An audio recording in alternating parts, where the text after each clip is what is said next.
We are live with Holly. Huge thank you to Holly for coming on in our MKUltra series of interviews. Just to give you a little bit of background before I hand it over to Holly then. Holly's an author, and she's going to share her personal story of growing up in the shadow of the MKUltra program, tracing its origins back to Operation Paperclip.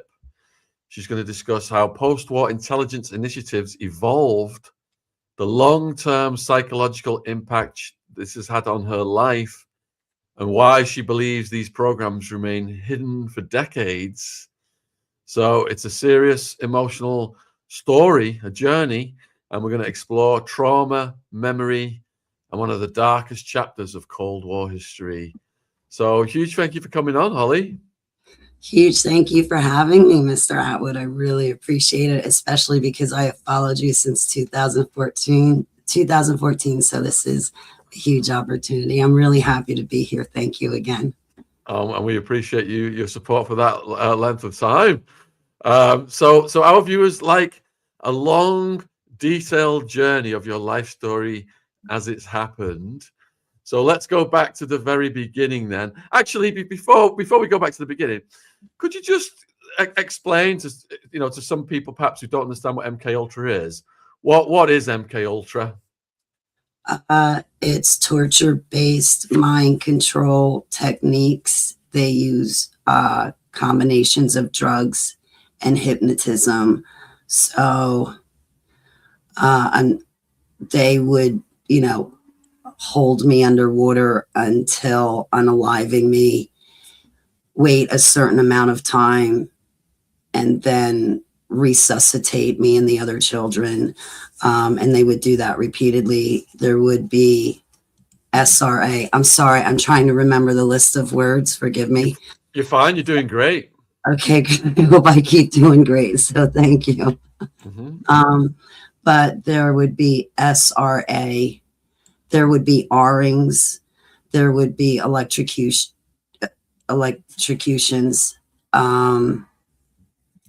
But it was all torture and trauma based. The adults would dress up like different characters, like characters from the Holy Bible, and then are the children. So you asked me what MKUltra is. So MKUltra is using torture-based mind control techniques and breaking somebody's mind, fracturing their mind, and reprogramming them, rewiring them, and controlling them with trigger words. Yeah, well said. And people used to think this was a conspiracy theory that the government was doing this, but now MKUltra has its own wiki page, folks, all documented. Yeah. Wow. Yeah. So Holly, let's go back in time then. Where did you grow up? I grew up in Far Hills, New Jersey. My grandparents, Millie and William Gabery, raised me. I had a great childhood with them. My mother was never around, and she's still not around. But my grandparents on my mother's side raised me, and I had a great life with them. I met my father when I was 18, and I sought him out, and we had a great relationship for 7 years until his passing. So my father was Baglio. He told me that on his side of the family, they had a prearranged marriage for me, waiting when I turned 18, but because I was raised outside the family, they were not going to hold me to it. But if my father had asked me, I would have married the boy. Anyway, on my mother's side of the family, my grandfather served in the Navy in World War II on a minesweeper ship. So I think it began with him. I think he was an unknowing, unwilling candidate in these projects himself, because he would come home and tell Grandma, Millie Gabery, that the Navy would give him and the other soldiers Lucy in the Sky with Diamonds and green stuff just to see what it would do. And she thought he was full of malarkey, but he was telling the truth. He served on a minesweeper ship.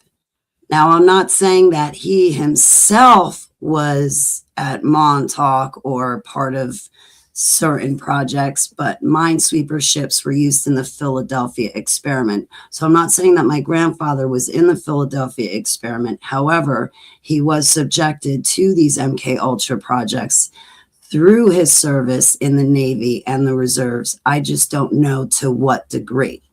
But whatever started with my grandfather with things like Project Looking Glass, they knew I was coming and they tracked me. So I was literally born into these projects. Joseph Mangley, the angel of death from World War II, he was spared in Operation Paperclip. And Operation Paperclip is a project where they spared approximately 1,500 Nazi scientists and elect from World War II and brought them all throughout the world, like to the US, Argentina, I think Canada, all over to certain different areas to spare them. And they never went through Nuremberg trials or anything else. But Joseph Mangley, he was a scientist and he experimented on humans and he tampered with the DNA and the genetics. However, he was also a sorcerer. Everybody talks about Jack Parsons, JPL, Jet Propulsion's lab, Jack Parsons' lab, and he opened a big portal in a desert.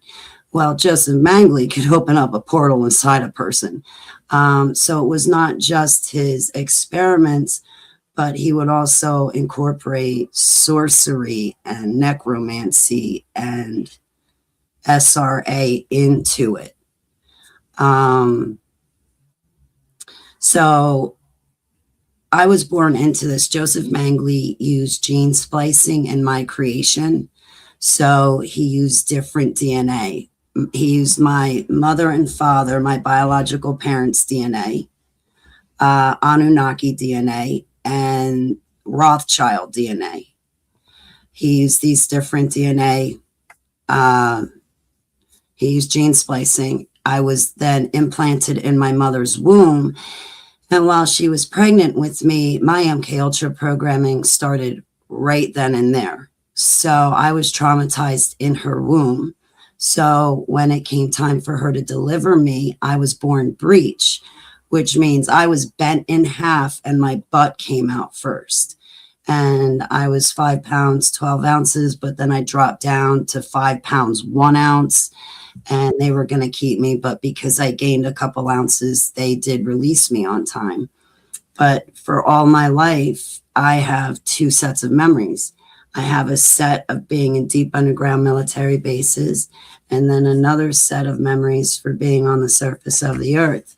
So I had a normal life, just like everybody, where I went to high school and I went to Raritan Valley Community College for accounting. I have 1 class to get my degree. I worked for AT&T and Pharmacia before Pfizer bought it out. I wrote poetry back then, but I never expected to write anything more than a poem.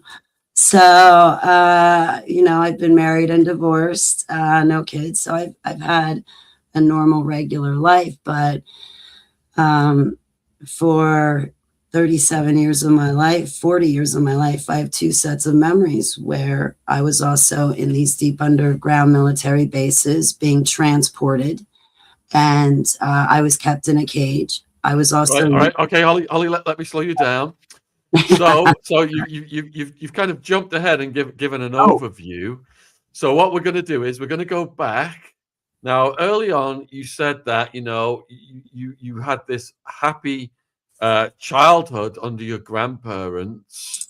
So how many years was it happy for before things started to change? with my grandparents my whole life until they died. I was happy with them. I had a good life with them raising me. When my mother came in my life, I was bounced around.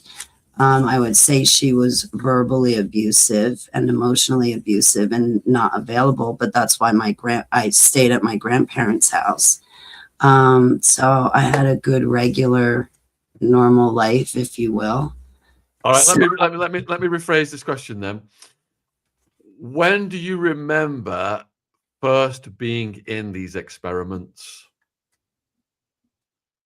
I think when I was about 1.5 years old is like the first memory, maybe 3, and around 1.5 to 3 years old. Could you describe that memory, please? Oh, absolutely.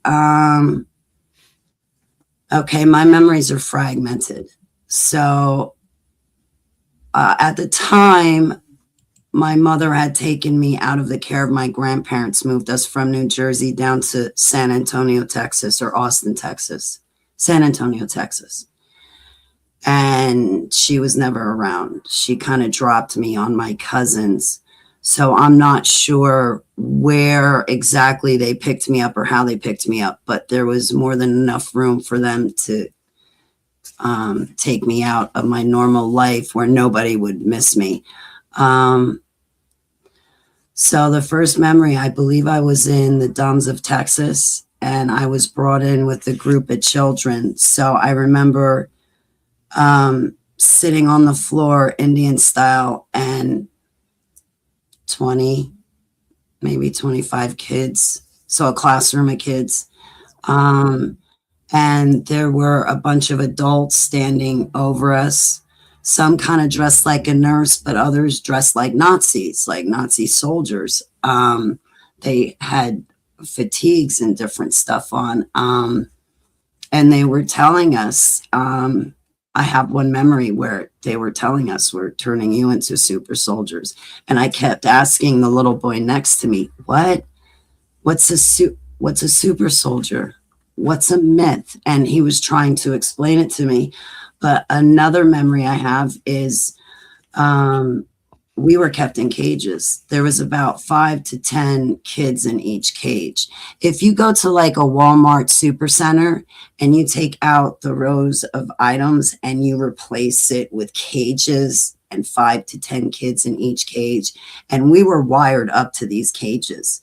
And in my one memory, it looked like a huge, big warehouse with tons of cages in it. And they electrocuted all of us. And I remember all the screaming and crying after the electrocution. It got quiet. And there were only a couple cages where you saw movement. And as fantastical and crazy as it sounds, I think I saw one of the royals shape-shifting, the shape-shifted royal. It looked, for lack of better terms, like a T-Rex dinosaur, the beady eyes, sharp teeth and snout, tail. This T-Rex looking dinosaur thing come walking down between the cages, and then it came in front of mine. And the same little boy that I kept asking those questions to, he was wired up in the cage as well. And he said, Holly, bow your head like the Egyptians, or like the slaves bowed to the Egyptians. So I bowed my head. And this shapeshifter thing said, why are you still alive? And I said, well, it still hurts, but some of the pain went away. And then it said, what are you scared of? And I had nothing to lose at that point. You. And then it replied, you don't have to be scared of me. It reached down in the cage. It took me out. It brought me into another room, but the other room, the other kids could still see into that room because it was half wall and then half glass. And the shapeshifter R'd me, and then aid me, beat me. So when it was done R'ing me, it threw me against the wall, and I hit the wall so hard I landed on the ground, and my head, I think my skull was fractured because I just remember blood pouring all over. And one of the other programmers came over to me, a lady, like she was going to help me up or something like that. And the shapeshifter, the royal, turned,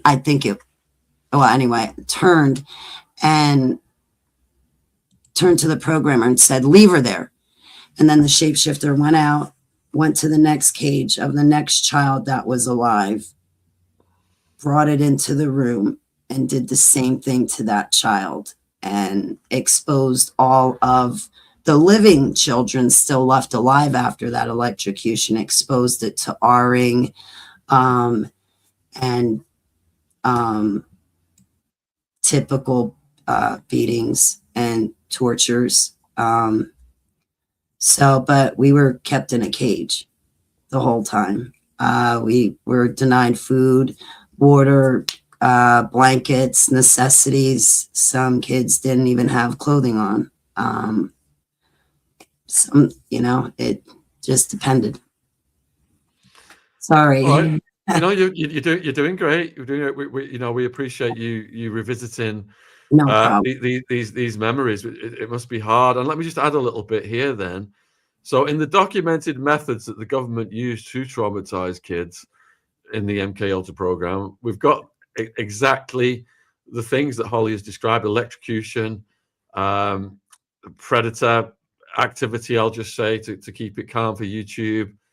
And in terms of the Nazis, I've written about Pablo Escobar, and he said when he was going through the jungles of South America, he came across entire camps of Nazis saluting and singing songs to Hitler, etc. These people had come over through the rat line, which was established by the Vatican, to help them escape from Europe to South America or to join US intelligence. So all this is completely documented, what Holly's saying. One of the characters I wrote extensively about is Klaus Barbie, the Butcher of Leon, who in South America was running torture squads, was bringing the white powder in and fighting communists. So the US justified bringing all these Nazis over in the national security interest to fight the communists. All right, so Holly, it sounds like these are very, very early memories then. Yeah. What you've described so far. What kind of situations do you get in shortly thereafter? You mean like what? Like, I mean, I have more stories of what the programmers and like Joseph Mengele would do to us. If that's I'm just trying to go through it year by year. You started out at the beginning. What happens next? If it's Mengele or whatever. Okay, so I think it started in Texas, but then I think at some point we were up in Nelson, Canada, and I was still pretty young. And I think in Nelson, Canada, we were still kept in cages. It was kind of a continuation of Texas. I think I was about 5 or 6 for Nelson, Canada.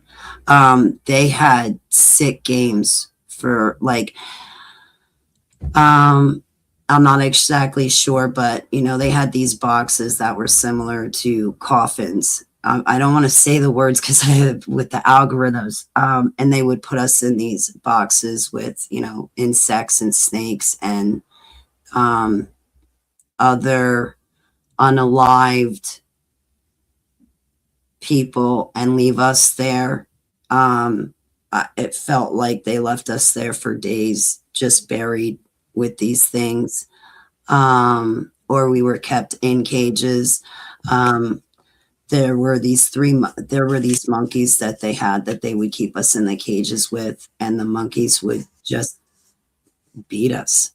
The monkeys were trained to do certain things to the kids, so we were kept inside. We were trained with the animals. Once I got older and I was farmed out to black operations and stuff, I remember training with the dolphins and stuff like that. But when I was a little kid, they played this game with us. I remember they flew this one kid in by airplane, and I was brought in by convoy. And in Nelson, Canada, my memory's fragmented, but they brought us children in, and we were wrapped in blankets. But they gave us Lucy in the Sky with Diamonds or something like that. And boy, that was a hard, rough feeling. But then Mengele and the other programmers would play a game. They made us pick a color. I called it the flag game because I don't really know how to explain these things. I've seen them unalive another child by fire. So, but they played this game. I called it the flag game, where they had each of us kids, like there's about 20 of us kids, and they had us pick out a color, or maybe there's about 10 or 15. I can't remember. But it was a small group of kids. They had us each pick out colors. And I was going to pick out the color pink because my grandmother, with her pink and purple, and the bathroom pink and purple, and my bedroom pink, just, oh, so I figured I'd pick pink. But when I went to reach for that flag, I saw that there was like a smudge on it, and I retracted, and instead I reached for the yellow. And when every kid had a color, the programmer, the lady at the front of the room, called out pink, and the child thought that she had done well. Well, the soldiers that were in the room came over and grabbed the child and put the child in one of those boxes. And in one of those boxes was an overgrown wolf. It looked like a mutant overgrown wolf to me. And that was how the child was unalived. And we had to watch that. And when we were done watching the unaliving by, the poor soul was ripped apart by that animal. I just remember them coming and strapping each one of us kids down on what seemed like a gurney or some sort of wheelchair. We were strapped down and then each rolled out into separate rooms, and the torture continued. Mangley had a daisy game. I was a small child under the age of 10. I think like 6 or 7 or 8. I think we were kept outside in a fenced in area, and there was no shelter, food, or water, or anything like that. And I don't know how long we were left out there in the woods in this fenced in area. But I remember Mangley came out one day, and there were some other programmers with him, or people with him. And he came into the fenced in area and he had a daisy, and he'd pick a petal and he'd say, "I love you." He'd pick another petal and say, "I love you not." And then he'd go around the whole daisy, "I love you not," picking petals. Well, this one time it got down to the last petal, and he loved me not. And he was looking straight at me. He loved me not.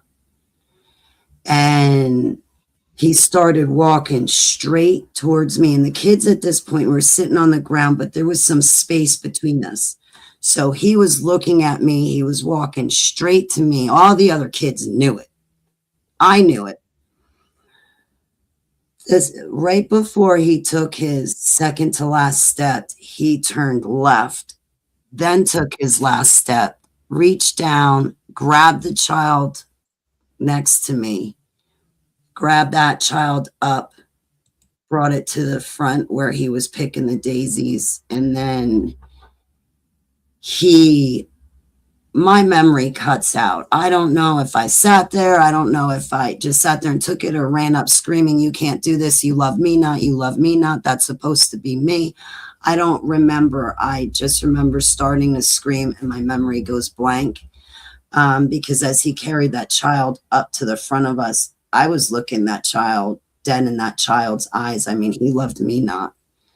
But once he gets to the front of us and he started, my memory cuts out and goes blank. Of course it does. It's too traumatic. Your brain's going to shut down at that point. Yeah. So that's the daisy game. So they do those things, like one time they dressed up as angels. And in the Bible, you hear about the story where the angels came down on the Mount Hermon and made a pact and da-da-da-da-da. Well, they dressed up like angels. And when I was a small child, again, under the age of 10, I think maybe I was about 8 years old, they put me on top of a stone pillar and they essayed me, but it was also SRA. And when they were finished, I remember another little child coming over and cleaning me up and bandaging my wounds. I was ripped apart. I, was SA'd and SRA'd, still alive though. But this other child patched me and my wounds up. But then the adults made me serve them like I was their waitress. And while I had to serve them, they were still beating me and I was bleeding through the bandages and everything. So yeah, I don't mean to jump around. It's hard to go linear. In Nelson, Canada, I do remember when I think it was Majestic 12, there was a child rescue mission. I don't consider it a child rescue mission because they didn't bring me home. One faction of the government was fighting with another faction of the government. So when we were being transported in Nelson, Canada, we were actually in a convoy on the surface of the earth. And there were, I don't know, about 5 kids in each vehicle in this convoy. And I remember driving through the mountains and out of nowhere, these helicopters and people just come out of nowhere and ambush us. The adults that we were in the vehicle with told us to get out and run, but in the other vehicles, we saw that the adults were shooting the kids because I guess they didn't want the kids to get loose. I'm sorry, I'm trying to mind my words. They would unalive the kids so the other faction would not be able to rescue them. And I remember I jumped out of the back seat. It was me and 2 little boys, and we jumped out the back seat and we saw off in the distance a shed and we thought we could make it. Well, while everybody's fighting, me and the 2 little boys try to run away. But once we got to the shed, the bullets were still coming right through. So the way the land was situated, it's awkward to describe, but the only way to get further away was we kind of had to go out and around this shed and then up a hill. So we'd be exposed for part of the way. Well, as we're running, the 2 little boys are in front of me. One, I think they were in front of me, if my memory serves me. The one gets shot in the back. And I'm sorry to say this, but me and the other little boy just kept running as fast and as hard as we could. And my memory goes blank from there. Well, of course you would. It's fight and flight, isn't it? You're going to be off. Yeah. But what ended up happening was the other faction of the government did get us. And all they did was take us and roll us over into other MKUltra projects. So they wanted us for themselves.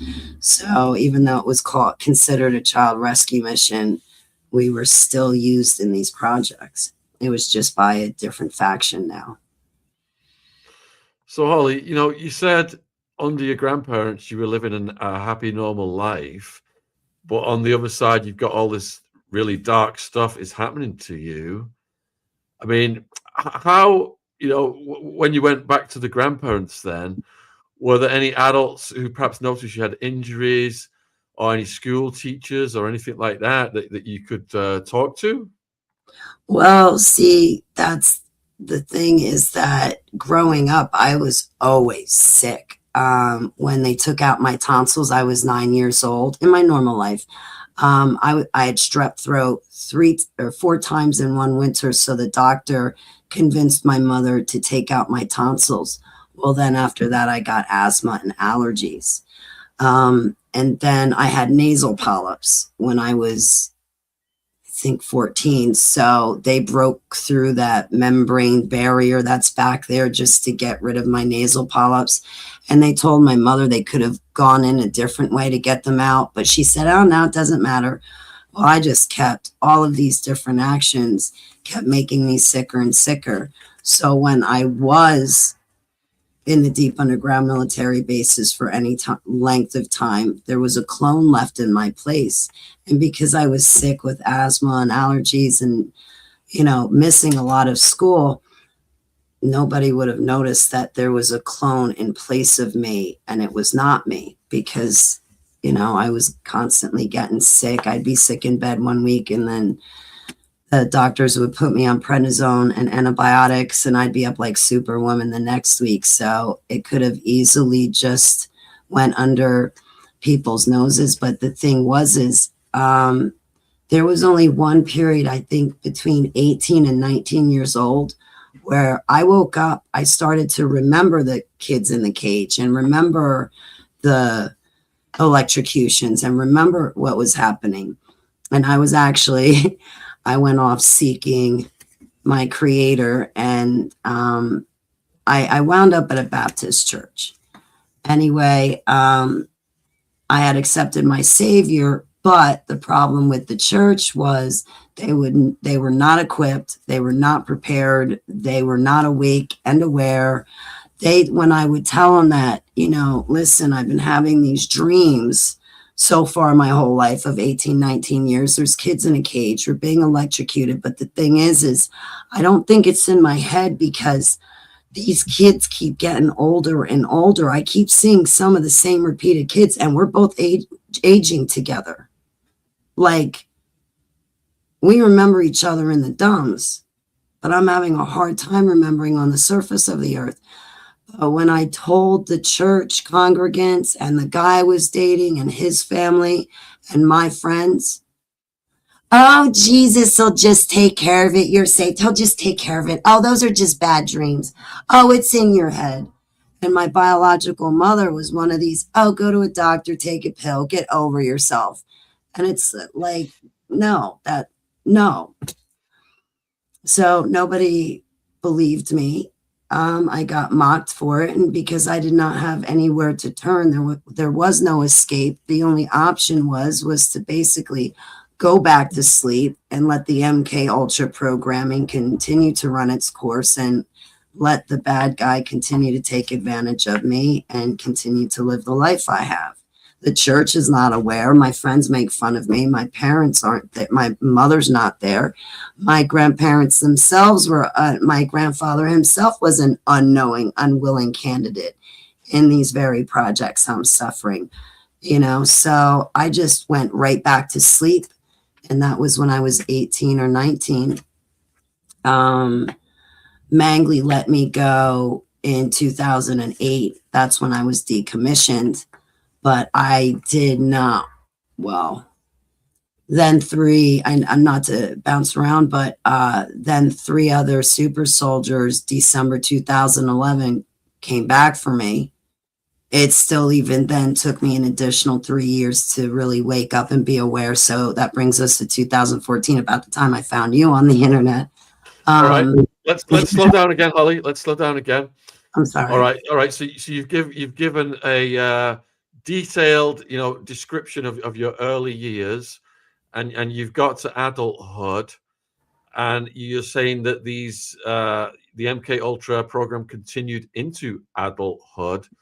So did the experiments change as you went into adulthood? Yeah. So, I missed some things. Excuse me. I missed some stories as far as the S transporting. But when I was S transported, I take that as a part of my programming and training. When I was young, I was also surgically enhanced. So it wasn't just the mind control. They were actually doing surgeries on me and my bones and organs, putting in, I don't know how to say it, so I'll be layman, but putting in technology. They were doing something to my bones to strengthen them. I remember this because in one surgery, they accessed me, took me out of my body, and had me hovering above my own body while they operated on me. So as a small child, I don't know if I had to guess, maybe 10-ish, 11 for the surgery. But as I was hovering over my body, watching the doctors do what they were doing, there were 3 dark principalities behind them, telling them what to do to my body, and they were doing it. So there was also that aspect too, where I had to go through those surgical enhancements, but I was also chipped and implanted. I believe I have a chip somewhere in the front of my head, but also I have another one. I remember them putting this one in. I was in my early 20s, and it felt like a UFC fighter mangled me. I hurt for a week, but basically Black Operations came into my home, took me out, threw me in the trunk of a car. I was trying to track where they were going, but then I lost because they went somewhere I was not familiar with. But anyway, when they opened the trunk of the car, they tried to fake an alien invasion. There could have been an alien there, but they opened up the trunk of the car, and I just remember them putting in the implant behind my right ear, but it's inside my skull. So inside up and behind the right ear. That hurt. That hurt for a long time. I'm sorry. I don't mean to jump around, Shaun. I'm drawing a blank. No, you're absolutely fine. You're doing great. We've got tons of your questions that come in for you. We are going to get to them. And if you want to support Holly, we got over 1,000 watching live. Holly's website link is in the description, and it's also in the live chat right now as well. And please keep your questions coming in as well. We will get all of those to Holly. All right. So Holly, you know, we've gone through the childhood years, entering adulthood, experiments continue, but they've changed. So are we in your 20s yet? Your 30s? Where are we at?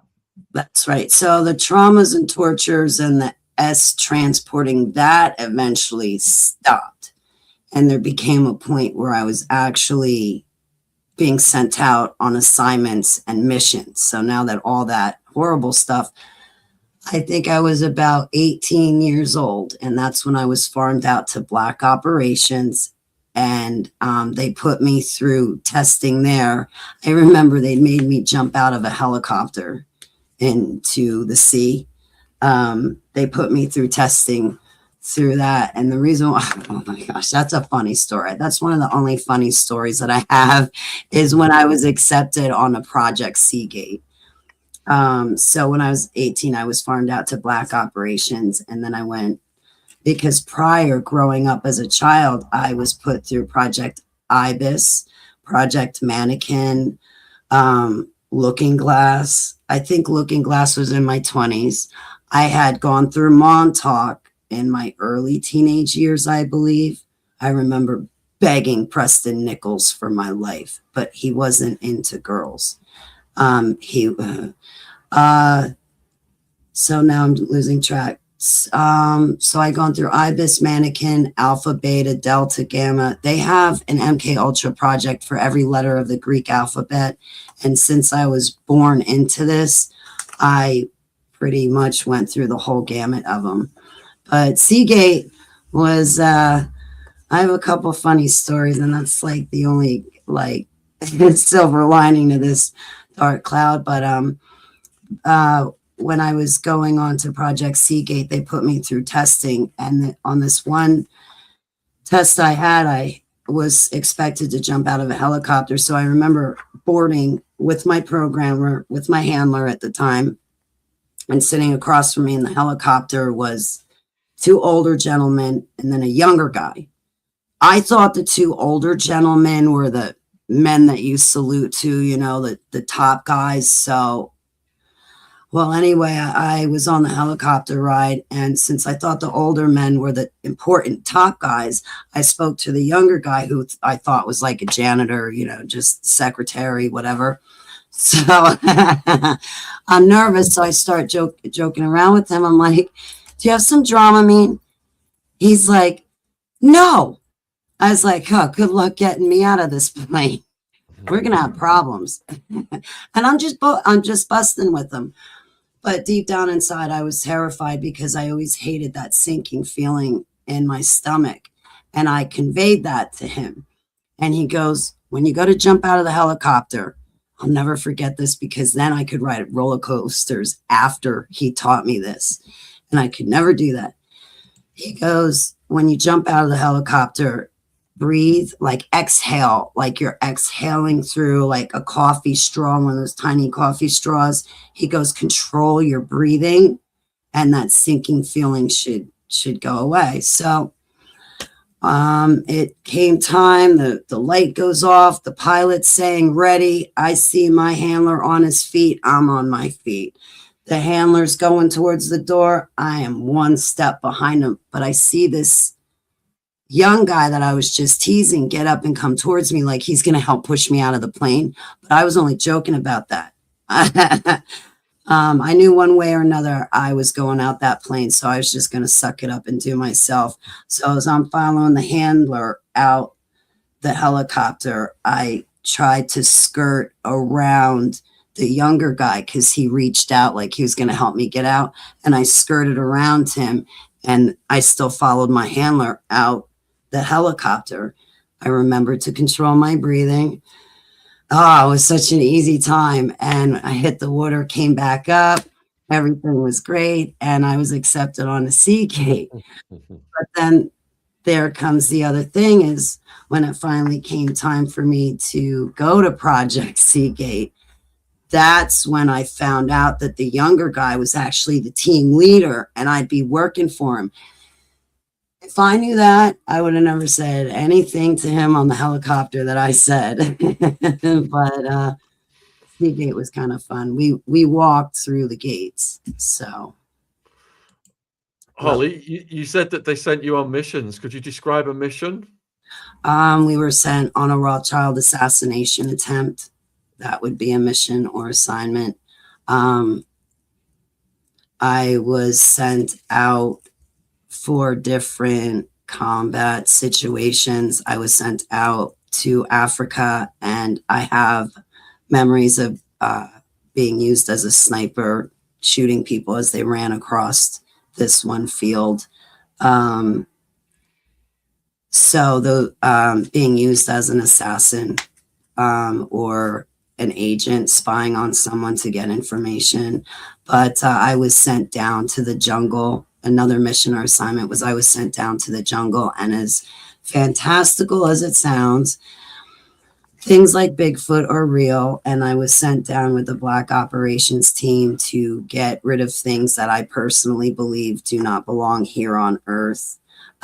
This one entity, for lack of better terms to explain it, it kind of looked like that thing in the movie Predator Alien from that 80s movie that goes invisible. And we were sent down. I guess it would be classified as a reptilian or certain kind of reptilian. I'm not sure, but I remember jungle warfare and engaging these entities. I hope that helps, if that makes sense. Were you in the Super Soldier program then? Yes, I was born into it. Yes, so that's why. So would they have classified you as an MKUltra Super Soldier? Yes. Yes. Wow. Like, and I remember when I was 3 years old, them telling us, we're turning you into super soldiers. We're going to turn you into a myth. I just, at that age, I didn't understand what was happening to me. Also, when I was younger, I was transported through places like Buckingham Palace, Castle Amaro in Belgium, that you know as Mothers of Darkness Castle. And I was put through human, I don't know if I'm allowed to say these words, hunting parties. Also, I was transported through Buckingham Palace. Bohemian Grove. That was pretty cruel what they did there. They told me to take the kids and run, and if I could get away, I could get away. I didn't know they owned the whole entire mountain. I had no idea. I thought me and the kids ran as far as we could run. And I saw a house where I thought I could get in and get to the phone and call for help. And I think I was about 9 years old because I remember thinking about my stepdad. And my stepdad came into my life when I was 8 years old, and he married my mom when I was 9. And then they had my sister when I was 11. So I remember thinking about my stepdad and calling him, and maybe he'll believe me. And I don't know the phone number to the police, because back then we didn't have 911, but I knew my home phone number. And just as I went to pick up the phone to call for help, these adults came out of the rooms, opened up the doors, came out and started laughing and teasing me, saying, haha, you thought you got away. The kids are coming with us. And I never saw those kids again. Buckingham Palace was very difficult because I was so young. I kept looking at, we were chained up. And I remember this man and woman beating on the kids. They were doing the torture, was this man and woman. And there was this girl chained up, a young girl chained up next to me. And I kept asking her, what are they saying? What's happening? Because to me, they were speaking another language. And what was happening, I was going through severe denial. They had placed the drugs in the food, so you didn't want to eat the food because you knew drugs were in there.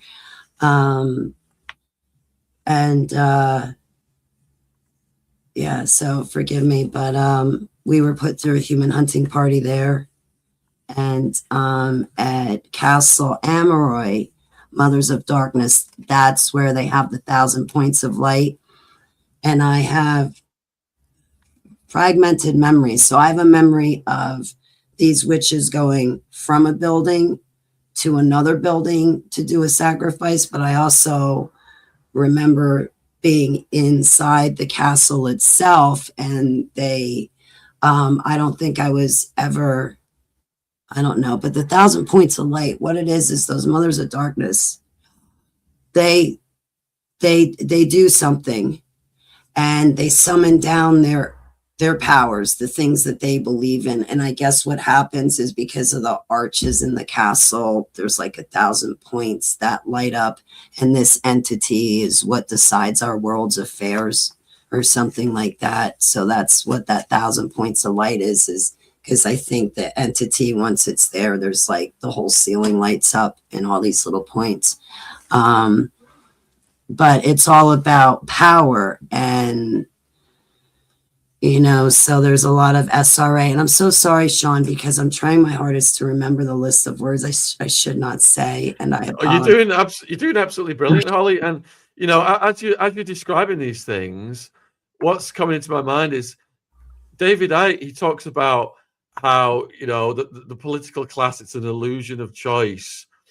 And when you go higher up into the power structure, you get to this demonic entity level, which is exactly what you are describing, which it confirms what he's been talking about for decades. Yeah, he's right about it. I experienced it.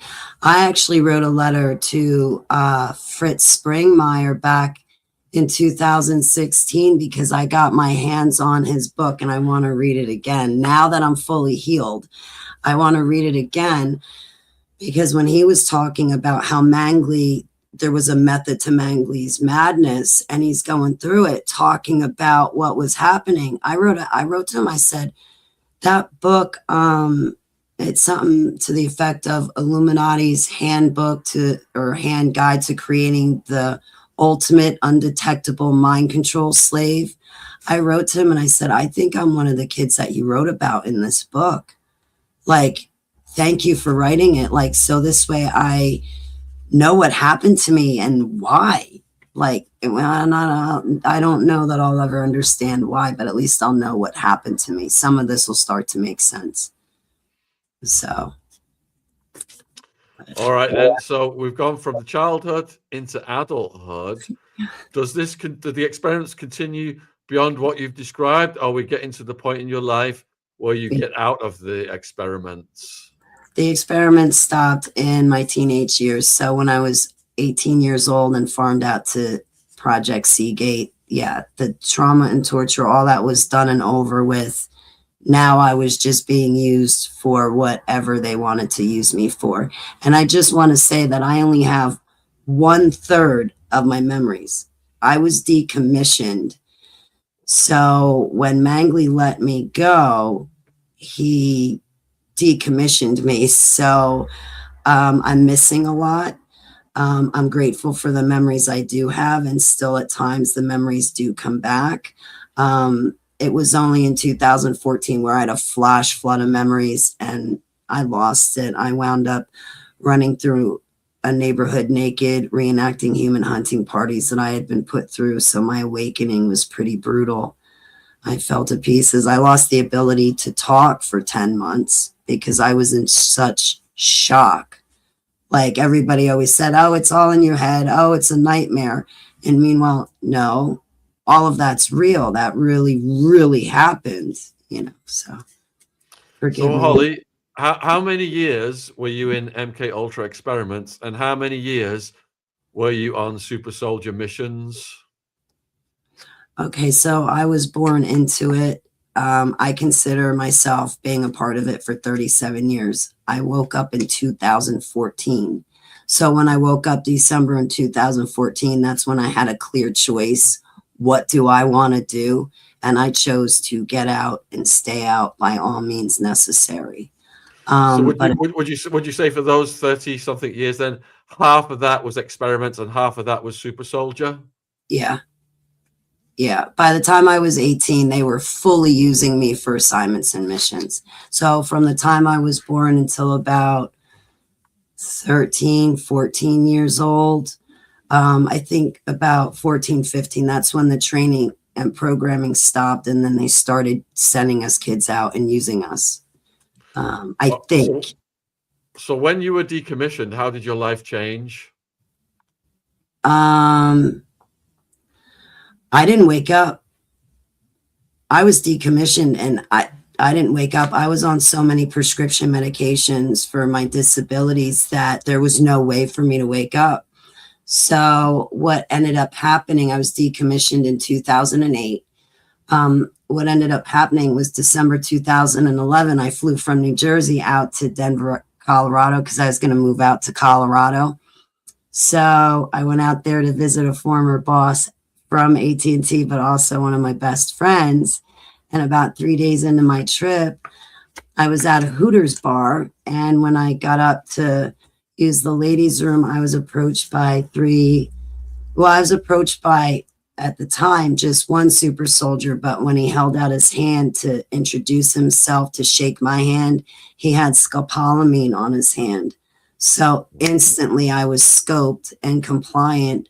I wound up following him into the men's room, and there stood two other super soldiers. And I'm keeping this short. This is all in my book. No, we like long stories. Don't make it short. Boy.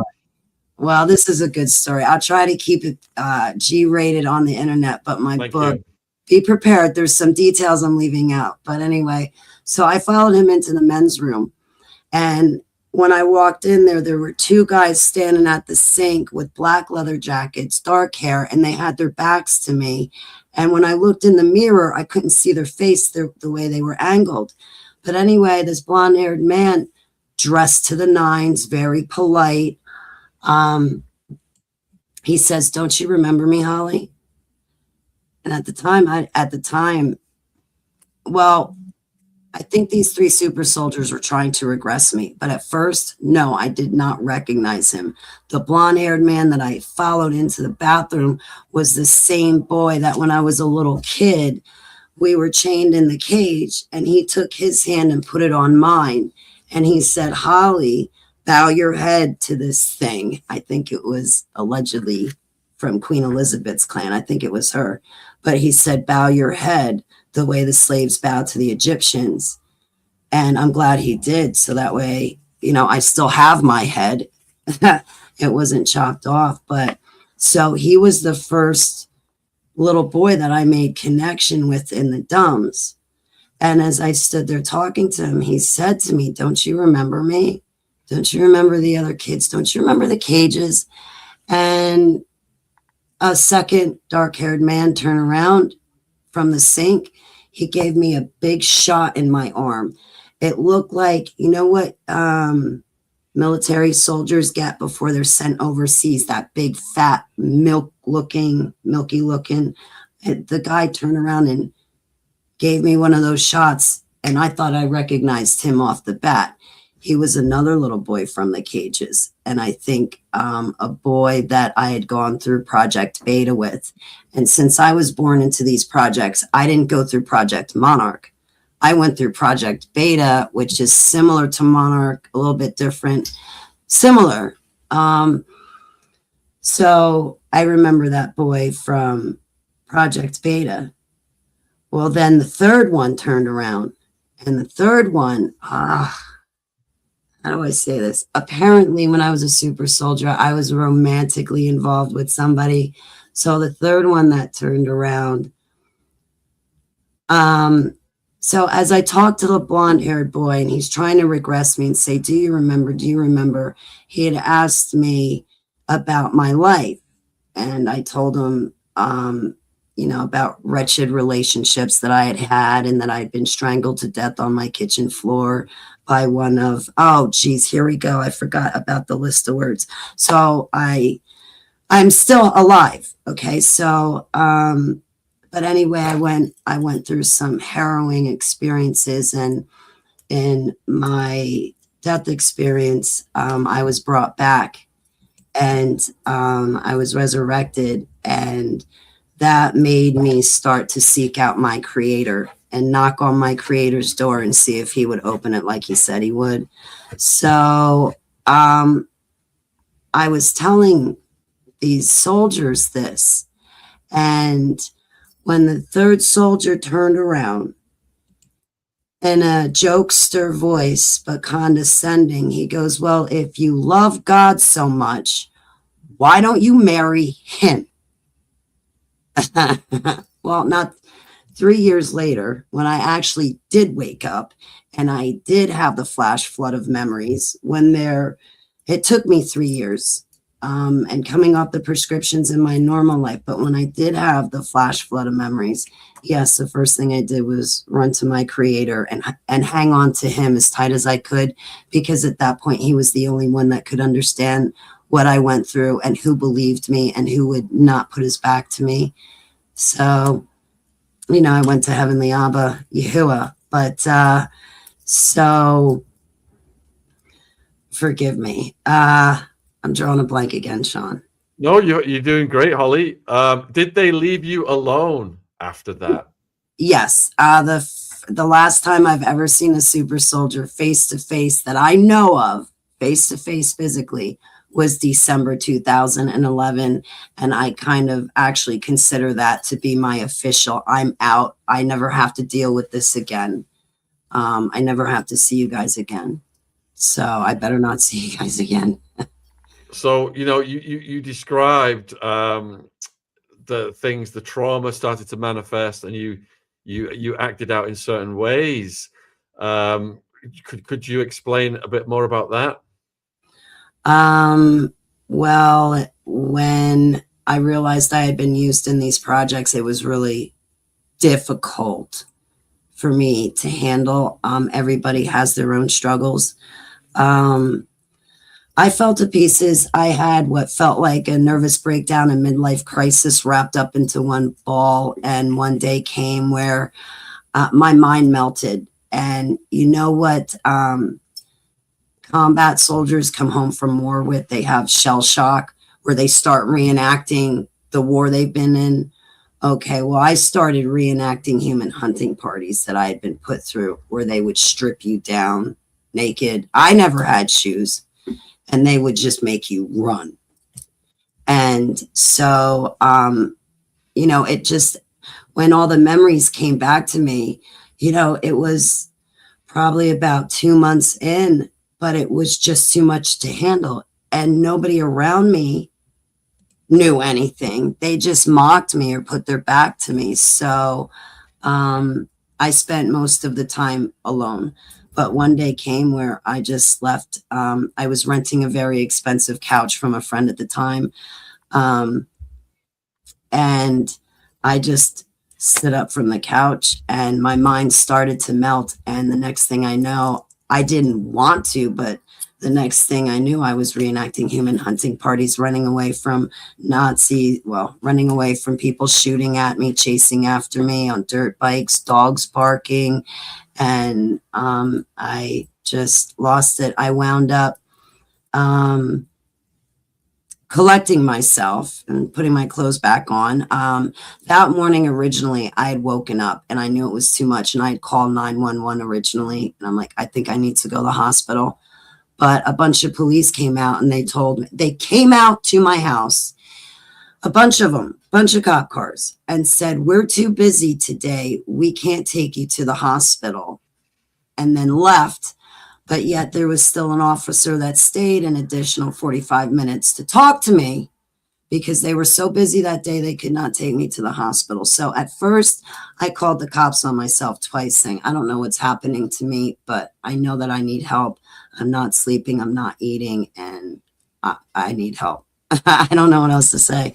So at first I did call for help, but since they weren't there, my mind started to mount, and that's when I ran out of the house, down the highway, and started reenacting these human hunting parties. But eventually I did get my mind to slow down after about 45 minutes to an hour, and I was able to find a third party and encourage them to call the police for me again. But at that point, I was in a different town, and the other town that I was in, they wanted to arrest me. But I kept telling him, listen, I fell down, I bumped my head. I don't even know who I am. I don't know if I'm Holly Gabriel or Holly Baglio or Holly. I gave him another name. I'm like, I fell, I bumped my head. I don't remember who I am. I need to go to the hospital. And they did take me to the hospital. With some encouraging, they did take me to the hospital. And then I signed myself in for 6 days. I started sleeping again and eating again. And then my attorney, who became my father figure, he believed me. He believed everything I said. And so he picked me up from the hospital. And at least at that point, I had one friend. And the fact that he was an attorney was extremely, extremely helpful to me at that point with needing direction, because I knew that once I could pull myself together, I was going to come forward and talk about it, because there's no way I'm going to let those people get away with what they've done. And there's no way I can. When I was a young kid, I made a pact with 3 other little boys. Should any one of us get out, we would come back for the others. Well, those 3 little boys came back for me in December 2011. They didn't leave me. They told me, Holly, we're getting out. We're going on TV and telling the world what happened to us. What would you like to do? And I think that's at the point where I said, well, I love God so much. I want to be a SEAL for him. And that's why the 3rd super soldier said, well, if you love him so much, why don't you marry him? But anyway, I did 3 years later. Should I get off on tangents? I'm sorry. No, you're fine. You got a question from a viewer here. Liz wants to know, how did you heal from this? First and foremost, my faith through my Savior. But writing everything out, however fantastical it sounded, every detail I could think of, every memory that came back, I wrote out. If I had trouble writing it out, I would draw a picture, and pictures were really helpful for dreams and visions. So in 2014, everything was stuck in my head, because at the same time, I was having dreams and visions coming true, and then these terrifying memories. And I'm like, oh my goodness, what's what? So I started to draw pictures, and then I started to write things down. Part of my calling was that I was called to deprogram. All of my deprogramming and full reintegration is live online. So from December 2014 until December of the year 2022, I was deprogramming. I've since fully reintegrated. Joseph Mangli built 169 altars into me, but they're gone now. I'm one whole operating unit. It's just me, because I'm healed now. So my faith has a lot to do with it, but just taking the time to write it out, to face it. And I'll be honest, you know, it was a very ugly process because I woke up in 2014, but it wasn't until 2016 where some of my alters came to me and said, Holly, you've been used in C pictures and C movies, and we were used in that capacity. Honestly, I don't like to admit this, but honestly, I worked that out with 151 Bacardi for 6 months. You know, in 2014, I lost my ability to speak. It was very difficult, but I fought long and hard to get that ability back. My attorney helped me to get that ability back because he sat me down at his phones and he said, answer them. I mean, I was lucky if I could get 2 words out, and that was my sentence. I mean, I mentally broke down where in your mind you can see like 2 paragraphs of information. I broke down to a single letter, like, and then I was dealing with the shell shock. So you need a safe, private environment. Do not do it publicly because the predators always come back to the scene of the crime. They want to see how far you are in your investigation. And if they can trip you up and throw stumbling blocks in your healing process, they're going to do it. I remember a father priest and his son abusing me when I was being transported through the dums. Well, there I was, 40 years old, waking up, and I was online, live, running videos and putting posts up publicly of what I remembered. And the father, priest, and son that wanted to take me home when I was a kid, well, they just happened to pop up on Google Plus back when we had Google Plus, and they were so kind to send me a friendship request.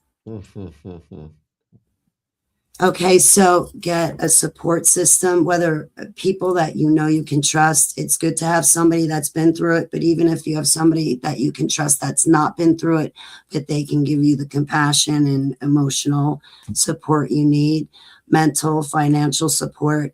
You get a support system. You keep your healing process private, write things down, draw things, give yourself time. If you can seek out professional help with somebody to professionally help you and you can afford it, that's great. But I did not have those luxuries. So honestly, I just kind of grabbed my Bible, put my back to the radiator to keep me warm, and I white knuckled it and just did the process myself and learned myself. But since 2014, I've met a lot of wonderful people and I've learned a lot of new information that's very helpful. But be a friend to your alters. Do not be embarrassed or humiliated of them. Remember, your alters went through that for you. You are not weak. It's not your fault. You did not ask for it. But again, you're not weak.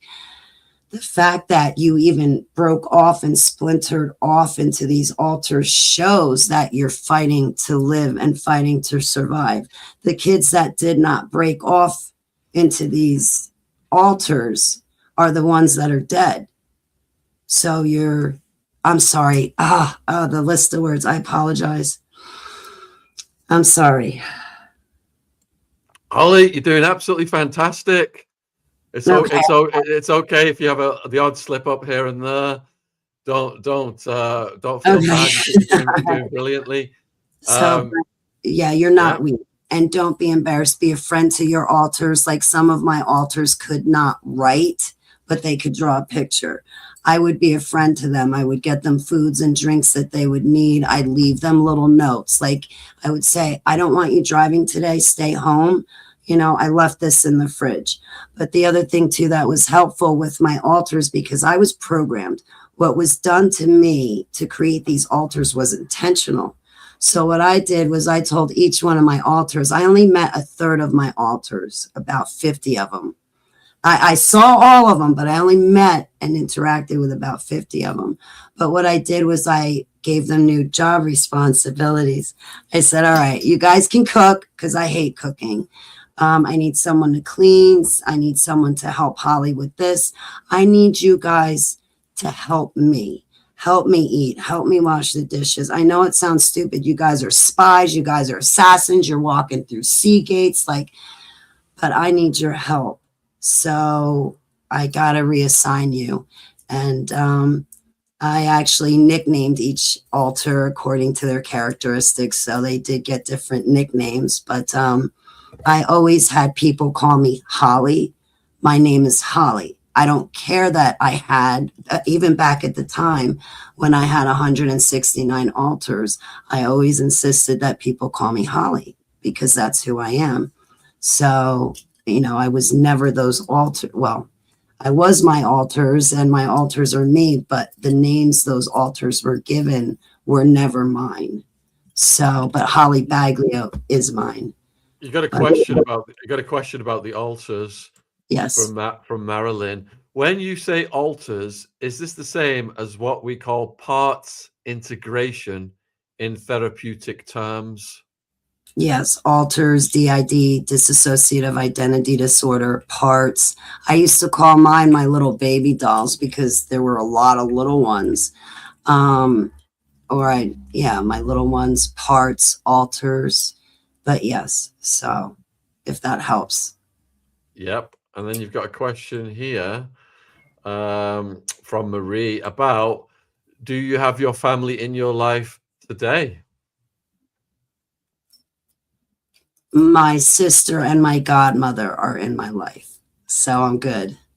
And my brother-in-law. So, but I have a family, that I've built since 2014. I've got great friends that are actually extended family to me and my support system. So I do have a family.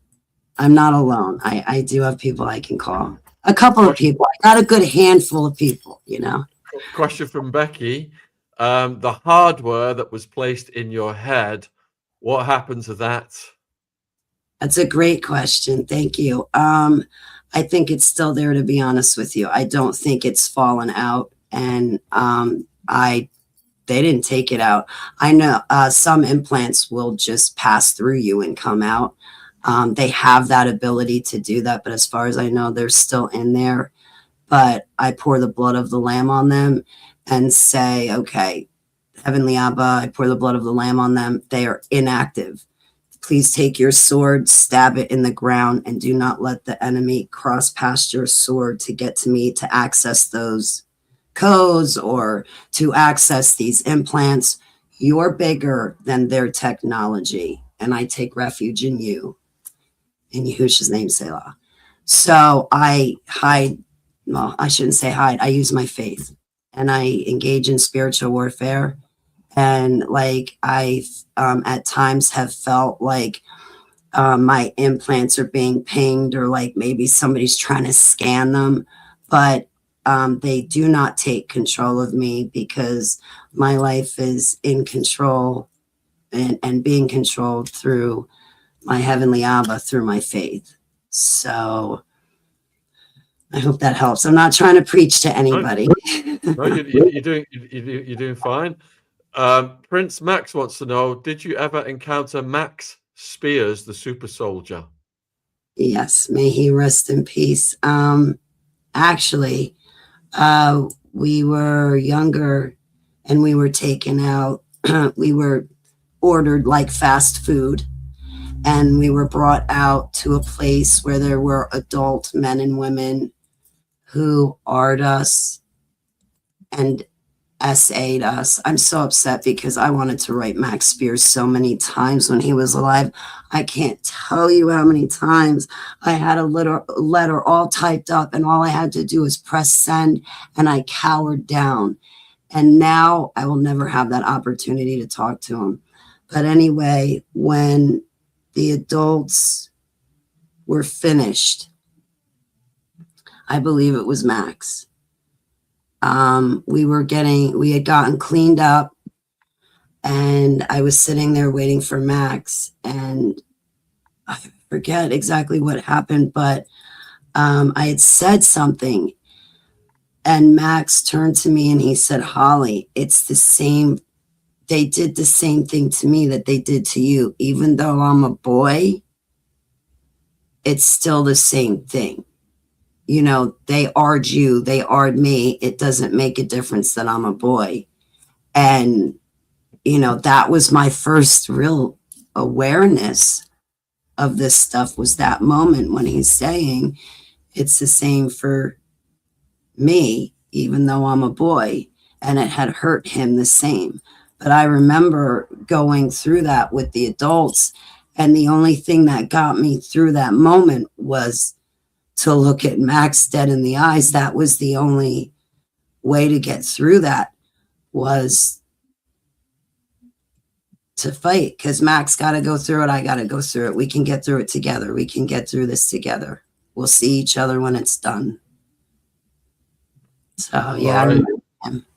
Question from Brandy. Are you afraid of the British royal family? No, because I know one word that they don't like. But no, I'm not afraid of the British family. I just wish that people would stop treating them like they're above the law and better, and like arrest them and throw them in jail already, and then take their assets and disperse them evenly through the citizens. So yeah, well said. Okay, Marisa, does the hardware degrade? I don't boy, I really don't know. I think it gets outdated, because I mean, I was decommissioned, but as far as degrading, I would imagine it could. Do you get severe migraines from this? Oh, I used to when I was a kid. If I get a migraine now, it's pretty bad, but sometimes Coca-Cola, I know that sounds weird. Sometimes Coca-Cola, a few sips of it, it'll take it away. But when I was like 10, 11, 12, even in my teenage years, I was actually hospitalized for migraine headaches. At first, they thought I had spinal meningitis, but it was actually migraine headaches. But I don't get them as bad or as much anymore. Diana wants to know, are you fearful they're going to come after you because of your disclosure? No, because there's certain things that I'm not saying. Certain names and certain things that I'm not saying. Sarah wants to know, if you have had triggers put in place, can anyone set you off, or does it need to be the person who placed it there? So maybe you will be safe when they pass away. Oh, I see what you're saying. Yeah, see, like George Bush Sr., he was a boss to super soldiers in the dums. He transported a lot of things. So when he died, it just kind of felt like his energy just only moved somewhere else. I don't know. See, I think if anybody has the code words, they would be able to trigger me and the other super soldiers. But like these code words, other people will say how these trigger words, they go up for sale and anybody can get their hands on them. No, you cannot. That's along the lines of like, the words are eluding me, but trigger words, only programmers are going to have these trigger words. Like these trigger words are never auctioned off. Unless you're a programmer, you're not going to have your hands on these words typically. So like, don't let anybody give you misinformation about these trigger words ever being auctioned off. If another programmer had the code words, then I'm sure that they could use them. But at this point, I would probably recognize what the person is doing. Again, take refuge in my faith, engage in spiritual warfare, and then get myself out of the area, away from that person, run away, and just leave. I think at this point I would recognize it. And plus with Ruach Kadesh, I would just take note of how I'm feeling and if I'm unsafe to leave. But I'd probably recognize it, and it would not make me go active. I'm not going back, and I'm not going active again. Do trigger words only work when spoken by a certain person? No. Do you have a dead man switch just in case? No, It's called hollybaglio.com right now. And as far as like the few names that I won't say, don't worry, my support system has those names. You've heard them before. It's just I'm not going to say them because I'm inactive, because I'm not going back, and because I don't want to be terminated. You got a few questions come in about the clone. Let me just see if I can find those ones next. Okay. Did the clone know it was a clone, or do they think they were you? See, what I understand a clone to be is just like a meat suit with a computer chip in it that's acting like me. So I that's what, when I say a clone was left in my place, no, I don't consider it another human being. It was just another. Which leads to this next question then. Would you share memories with the clone? Which of what you've just described, I don't think so. I don't. I've heard of, I guess you can share. I don't know how all that works. I guess so, because when they blew up one of my clones, I felt it. So I think that you do share, you still have that connection between the two of you. But I mean, as far as like these rappers talking about clone aid, I don't know about that stuff. Okay. If you're just going to take me and my testimony and what I went through in the dums, the clones that they left in my spot, they were just basically a meat suit with a computer chip in it, and it was acting like me. It was not a whole new person. So at least I never considered a clone to be a person, and maybe that's my own shortcomings, and I'm not right all the time. I don't know everything, so I'm wrong about a lot of things. I'm still learning.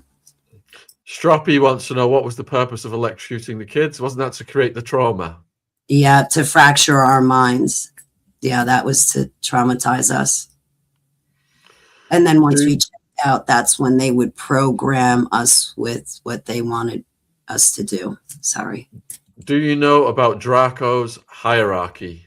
No, I do not.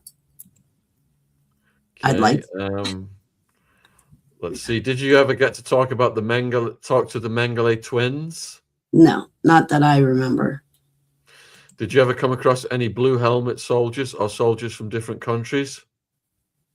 Well, the 3 super soldiers that came back for me, they were from 2 different countries. So the kids that I was transported with, they came from the UK, Canada, US. We were all over the place. So we were all over. I know that doesn't help, but... Right, next question. Do musicians and actors like Prince, Madonna, Britney, are they all MKUltra, and do they have alters to be able to perform? Well, real talent would not need an alter to perform, but we haven't seen real talent in a long time. But someone like Madonna, she's most likely has alters, but I wouldn't really say that she'd have alters more than she'd have different demons possessing her. So when a different personality would come out, I would say that's a different demon manifesting in her, giving you guys a performance. Are these experiments still happening today? And do you know? And if so, do you know if anyone is trying to save the kids? There's no way you're getting into a dumb. There's no way you're getting into a dumb. There's no way they're being taken down. There's no way they're being exploded and kids being saved out of them. That's all lies. And there's a lot of big money in those lies. They're not making super soldiers anymore like they made Max Spears and myself. They don't need to. They don't need to use trauma, torture-based mind control techniques anymore. They don't need to get you under the age of 6 to fracture your mind, because they've advanced so much that all they have to do is give you an inoculation or a shot or a vaccine, pump you full of chemicals, pump you full of metals. And then with things like the Gwen Tower sending out frequencies, you're being controlled right now. And you think that you might be having a mood swing. You're not. You're being controlled by these frequencies coming out. So I'll just leave it there as an example. Yeah. It's All on right, a grand mass scale now. Next question. Any known doctors or programs? I have very similar occurrences, like a chip falling out of my ear. No, because I've gone to well-known people and said, hey, I heard you take chips out, or hey, and they've just turned me away. I don't know of any good organizations, churches, ministry. I don't know anybody that I could send you to, and I'm sorry for that. It's just that I've gotten used to doing everything for myself and on my own, that I just rely on my creator and see, and he guides me. But no, I don't know anybody, to be honest. Did you astral project as a young child? Yes. I mean, I don't do that stuff anymore, but if I wanted to, it's not hard. One of the viewers has said you have a beautiful smile. They couldn't break your spirit. That's nice. Thank you so much. I appreciate that. No, that was the one thing they didn't get. They didn't totally crush my spirit. That was the one thing they could not break. When you said, that you couldn't speak for a while, was that from the programming? I think it was from my own initial reaction, like, oh my God, I've been used in these projects. Like, it was shock on my part that I lost my speaking ability, but I'm sure that the MKUltra played a role in it, because just the MKUltra would rear its ugly head. I don't really know how to explain it, but yeah, the programming would come out, but I've learned to handle that, if that makes sense, better. If spiritual warfare works, would you say that this is mostly spiritual, meaning the military, black ops, etc.? No. The military and black ops, that was all physical. I had to physically be there, physically do that. But what healed me was spiritual. That's how I healed, was through my spiritual, if that makes sense. Yeah. Did you work with James Rink? Yeah, the 2-star pilot. I remember busting his chops one time. I told James Rink this too. Him and I had plans to do a show together since 2016. We never got to do it, but he was such a pleasure to talk to. But I told him to. He said he didn't remember, but anyway, Max and I were okay. We were being sent out on an assignment and mission, and there were other people boarding other aircraft. And I believe, if my memory serves me, I was boarding aircraft with Max Spears. So I was right behind Max Spears. And as we walk up, there's James Rink, the pilot of the aircraft, standing wearing a 2-star patch. And I started busting his chops, being a wise ass. I'm like, we're the government. We're supposed to have 4 stars. Where are the other 2 stars? And Max, I guess I was getting on Max Skin's last nerves. So he kind of shot me a look like, shut up, don't start. Like, there's nothing wrong with James Rink. He's a 4-star pilot. Even though he's a 2-star patch. Sorry. Are the younger royals involved now? I think, well, I can only speculate right now. I think so, absolutely. You have to be to keep the monarchy going. Are you friends with others that have healed from this? And what kind of support would you want for future generations to be protected? Am I friends with others that have healed? Well, a lot of people are still ripped apart. I'll be honest, I'm one of the only people I know that's fully reintegrated. Everybody I know is still ripped apart in pieces. So I don't know many people, I'm sorry. Did you see other beings like reptilians, druids, or Anunnaki? Yes. When they created me. They used Anunnaki DNA, but I remember the reptilians. And in the dums, you're not allowed to say your savior's name because it hurts them. But when they're done recoiling and running away from hearing the name of Yahusha, when they're done, look out, because they will come after you to get retaliation against you for saying your savior's name while you're in those dums. So you're not allowed to say his name. Were the reptilians more like dinosaurs or lizard people? Well, I saw different kinds, because I've seen the one that is human on top and snake on the bottom. They stink awful. And I've seen that T-Rex looking dinosaur, but that's a shapeshifter. I've seen different kind of species in the dums, but I don't really know about the different kinds and their responsibilities, but I remember seeing them even in the SSP. So how much shape shifting did you see, and could you describe it?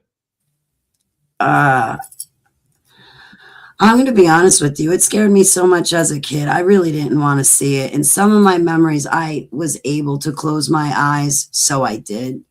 But yeah, the royal shape shifted, but that's what's in these deep underground military bases. These underground military bases are not run by human beings. That's another reason why you're not going to get into them. They're run by the alien species, by the fallen ones. So, but that's who is warehoused. These dums are not for us to run into if there's a nuclear war.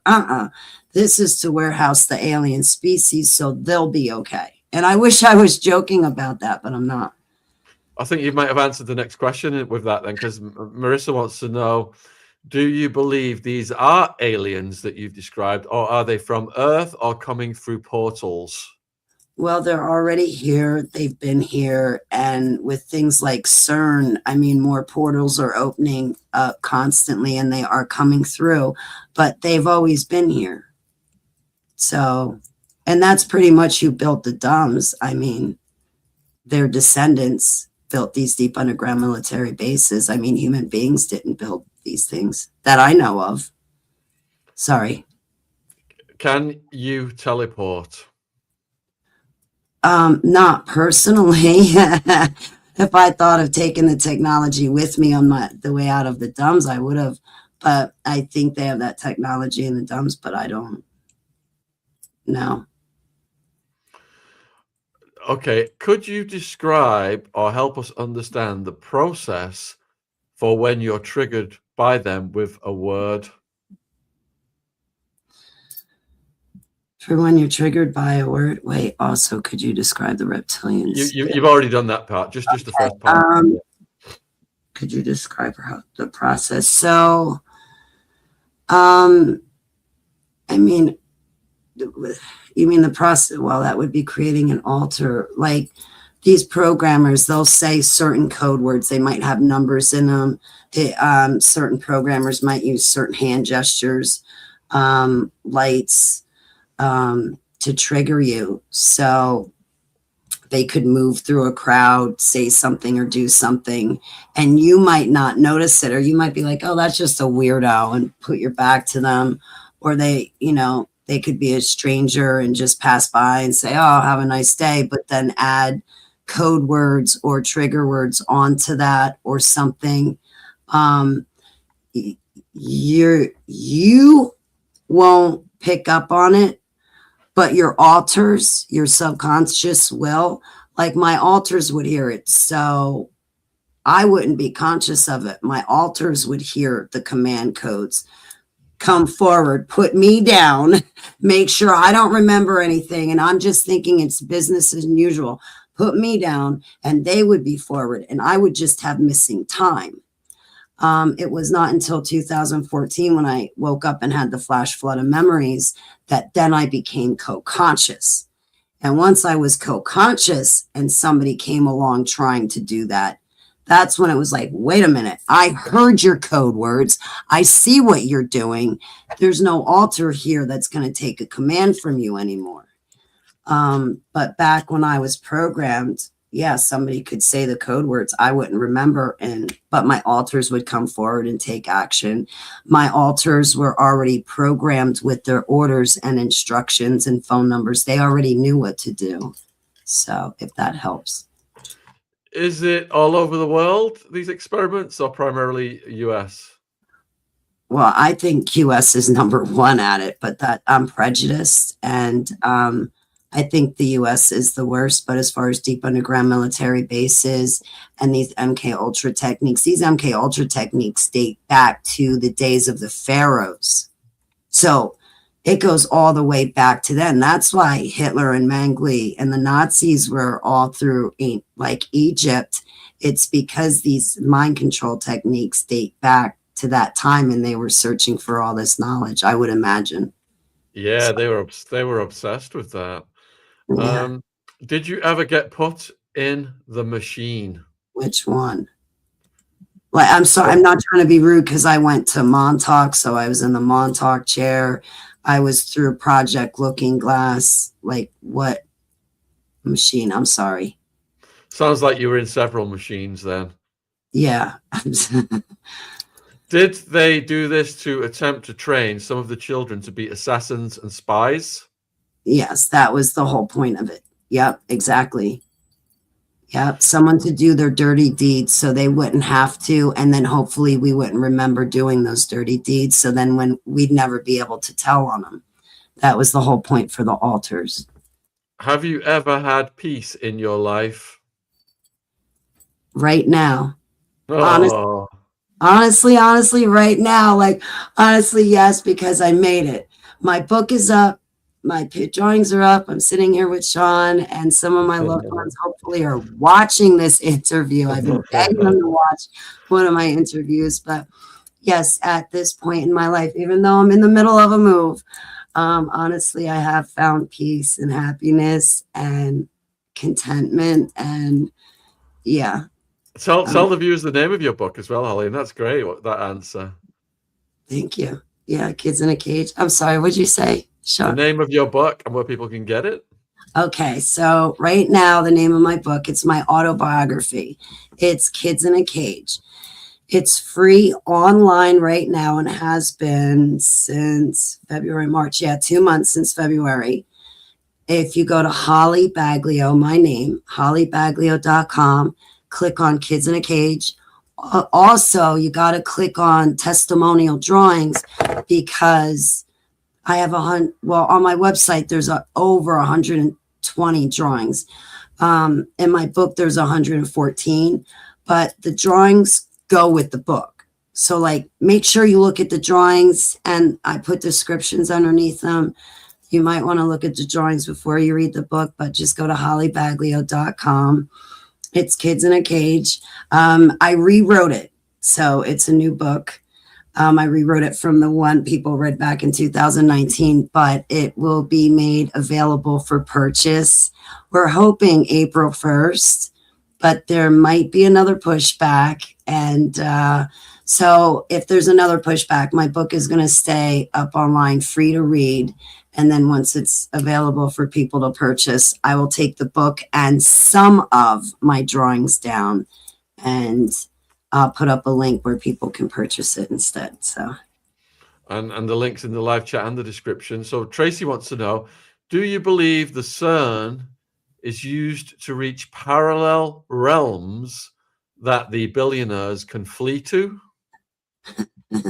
I'd love to see the billionaires go through those portals. They're not going to make it. They just be destroyed. I would love to see them go. Yeah, be my guest. Do you believe that the alien greys are really demons? Oh yeah, I've heard people say they're disembodied spirits from when Noah's flood happened and they found a way to make a meat suit. I heard that. I think little gray aliens might actually be robots. Not quite sure. I didn't really answer that too well. They're either demons or they're robots made by demons, if that makes sense. are there secret reunions for people who've been in the program? For super soldiers to secretly meet, not Yep. that I knew of. And I'm sure if they did meet, they would not invite me. Like, I'm an outcast. So seriously, I am because of my faith, and I'm fully reintegrated. There was one person that just now it's eluding me. But once I became fully reintegrated, she didn't want to talk to me anymore because she had alters and she felt she could not connect with me and we couldn't be friends because I didn't have alters anymore. So I don't really think, I really think like the super soldiers, a lot of them are financially struggling, so they would not really be able to get together even if they wanted to. So. Holly, you've been really generous of your time. You've answered almost 100 questions, I think, by now. And is there anything you'd like to say in conclusion to the viewers, please? Oh, wow. Thank you for your time. I hope there were not too many trolls in the chat room, but even still. All love and support. Oh, great. Oh, that's awesome. I'm humbled. Just thank you so much for taking your time to hang out with me and let me tell you my stories. And Mr. Attwood, thank you so much for this opportunity to be on your show, especially because I've followed you for so long, and I just really appreciate everything a lot. Thank you. Thank you, Shaun. And so many of the viewers have commented that you just radiate warmth, the glow from your eyes and your smile, and that you just got this positive energy coming off you. So I know it's been harrowing, what you've been through, and horrific, but to see you come through it with this beautiful energy is amazing. And also for legal reasons, I just have to make sure that you waive your anonymity and you do give us permission to publish this story. Shaun, I give you and your producers, your channel, permission to use my name, publish this story, and whatever you need to do, Shaun, I give you my full permission.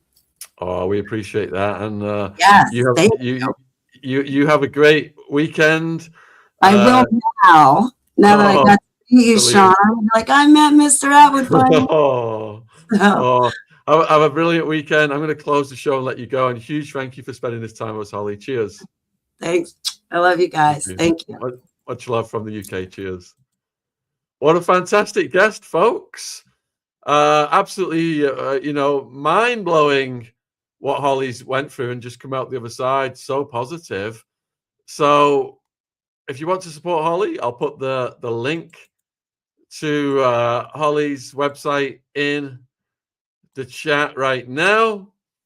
If anyone's got any questions for me, I know I'm watching all of this Iran stuff right now, and we are going to try and get some more of our military experts on in the next week or two. We did a 90 minutes with Ryan Dawson. I think it was 2 days ago now, on what's happening with Iran and US.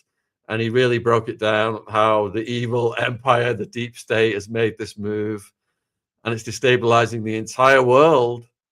And it's getting scarier for all of us, folks. If you've got a kid, what kind of a world is our children going to grow up in when these things are just escalating day by day? It's getting more insane. I know the Houthis have joined in on the side of Iran today, and they are threatening to close the strait.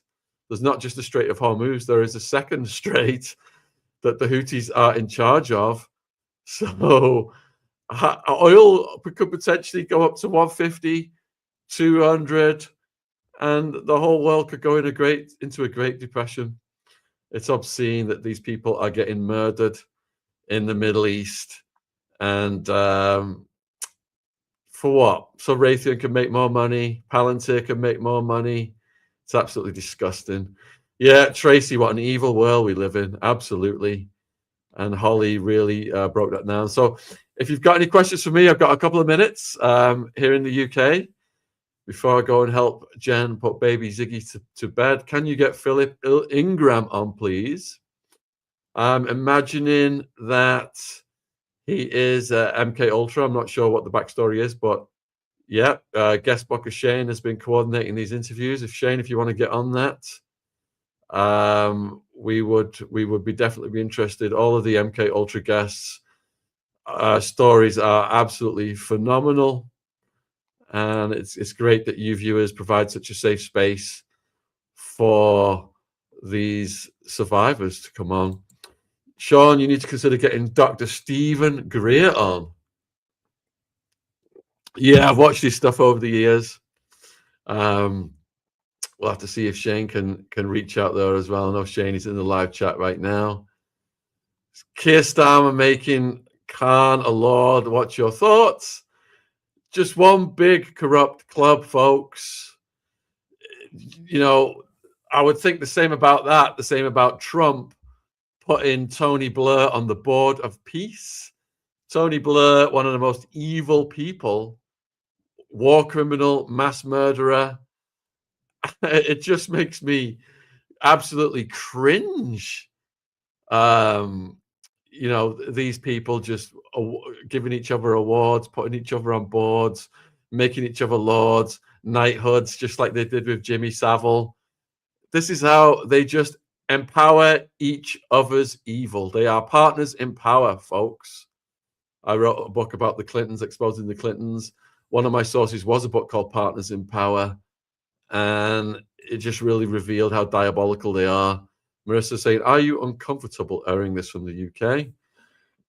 Well, we are within the law. What we broadcast is within the law. We know where to draw the line. We know YouTube community guidelines very well, having lost my channel twice, going after certain people. So yeah, we know where to draw the line. So I'm not uncomfortable. I just have to keep cognizant because the community guidelines are constantly changing. It's like a minefield, but they keep moving the mines. So yeah, absolutely. We've got a question here. Any comment on the Dersh interview? So yeah, so we had the Epstein lawyer from the enemy camp come on the channel last week. We told the Epstein survivors in advance we were going to do it. And obviously, if we'd gone hardcore, he would have just walked off the screen. So we employed the tactic of being polite to try and get him to open up and incriminate himself, which we did successfully. You know, he was talking about age of consent, all that kind of stuff. And I think most people know that the style I was employing it's a style perhaps personified by Louis Theroux. So Louis Theroux, for example, he interviews PDFs and he'll go into the prison with his nerdy smile. And these PDFs will warm to him and start singing like canaries. It's a little bit cheeky. It's a little bit sarcastic. It's very British. And I think some people take things literally sometimes. And so at the end of that interview, anyway, I said something that was so absurd based on the fact that we've been working with survivors for, you know, over 10 years now, Epstein survivors for 6 or 7 years. We've been hammering the Epstein story. I was friends with Virginia on X. We communicated. We've had probably one of the channels with the most Epstein survivors on. And we've campaigned vociferously about Maxwell, Prince Andrew, etc. So at the end of that interview, I said something so absurd that it was like a wink to the viewers, really. I hope you understand what I'm doing right now. I said, so we should be rooting for Prince Andrew to be exonerated and Maxwell to get released early then. And hoping that would be, you know, signal to the viewers what I was doing. But still, I think it went over some people's heads. And some people did express concerns. They thought I was really rooting for Maxwell to get released and really wanting Prince Andrew to get exonerated. So let me just do a quick poll in the chat right now. Put a 1 in the chat if you guys knew what I was doing during the interview with the enemy, that I was getting him to relax and open up. If you want a demon to expose themselves, you got to get them to relax. You can't just hammer them. Put a 2 in the chat if you thought I was really rooting for Maxwell to get released and Prince Andrew to be exonerated.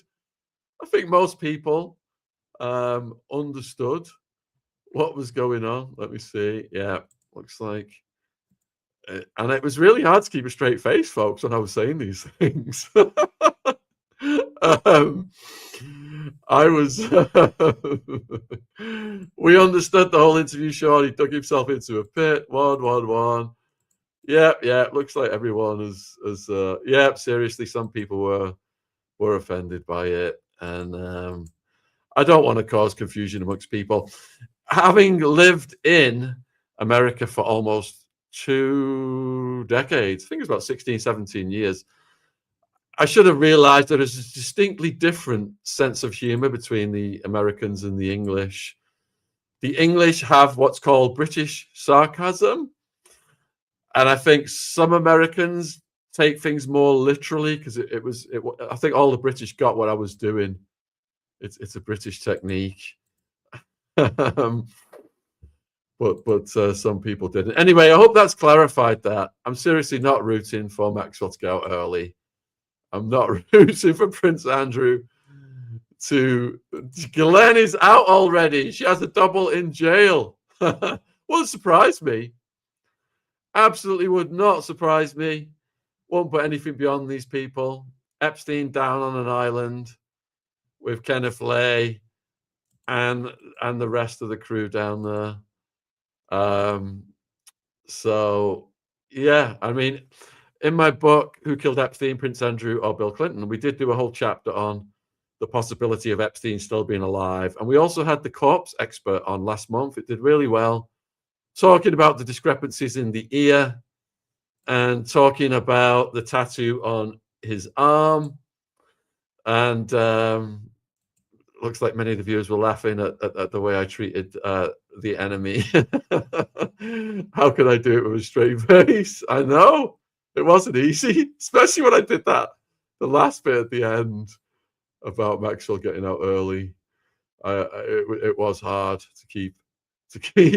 Let's see. I keep telling people you're being sarcastic because you couldn't believe how bold she was in being exactly what we thought he was. And that thing he said about the age of consent years ago that was documented in some magazine, and he expanded on that. So that's why I think that interview is an important piece of journalism, because we did get him to expand on things that are hideous to us.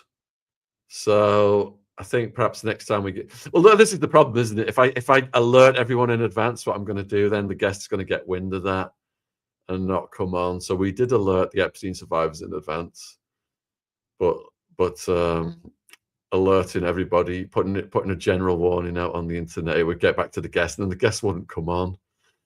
And if you just go hardball on the guest right away, they're just going to walk off the screen. They're not going to reveal themselves, are they? They're not going to. Oh yeah, Pulse. I read a book about Unit 731 when I was back in America. Unit 731 was a covert, brutal biological and chemical warfare research unit of the Imperial Japanese Army in occupied Manchuria, now northeast China, from 1935 to 1945. It conducted horrific human experimentation, included live vivisections and disease infection on thousands of prisoners, mostly Chinese civilians under Commander Shiro Ishii. Because in the West, we hear a lot about the experiments that the Nazis did, but the experiments the Japanese did on the Chinese in China, equally horrific. And there are some fascinating books. I also read about, the bombing of Hiroshima as well. Depending on how far you were from the blast radius, what kind of things happened to you, whether you were disintegrated, whether your eyeballs just melted out, whether you died from the nuclear winter afterwards.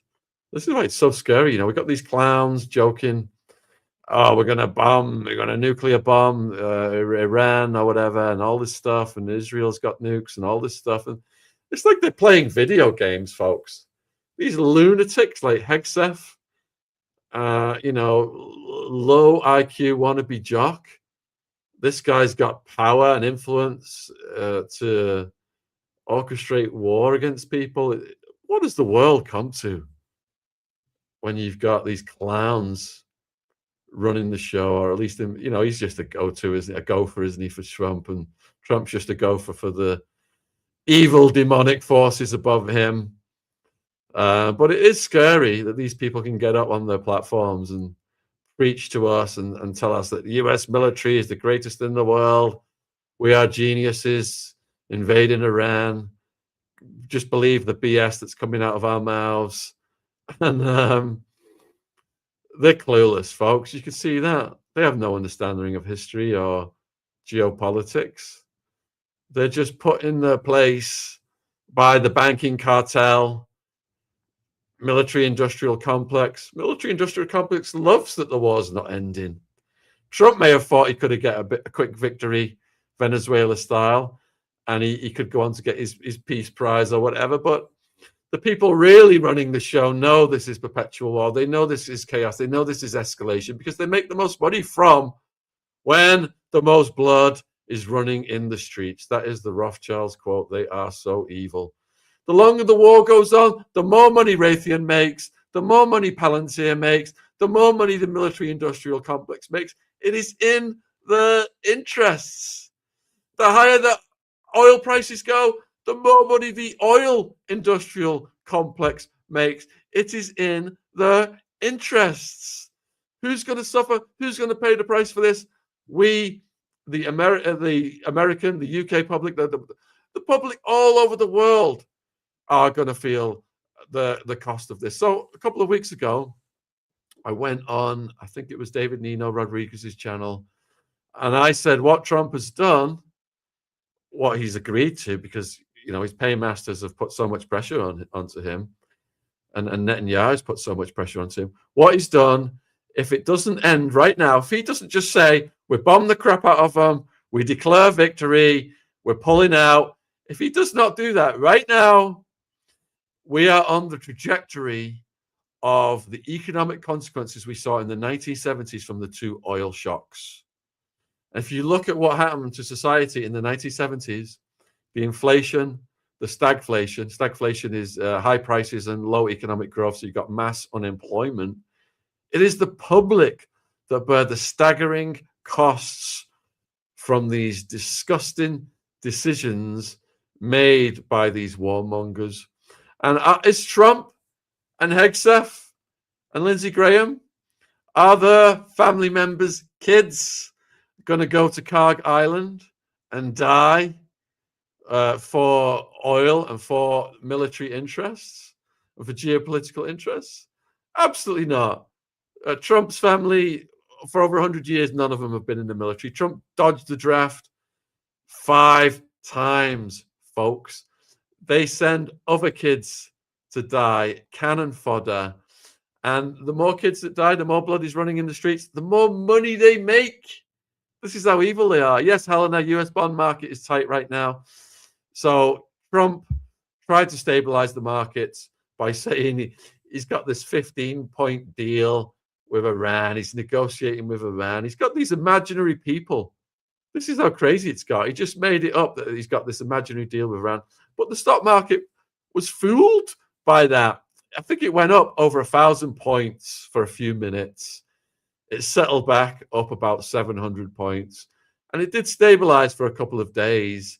But if you look at what the stock market did on Friday, it looks like it's about to drop off a cliff, folks.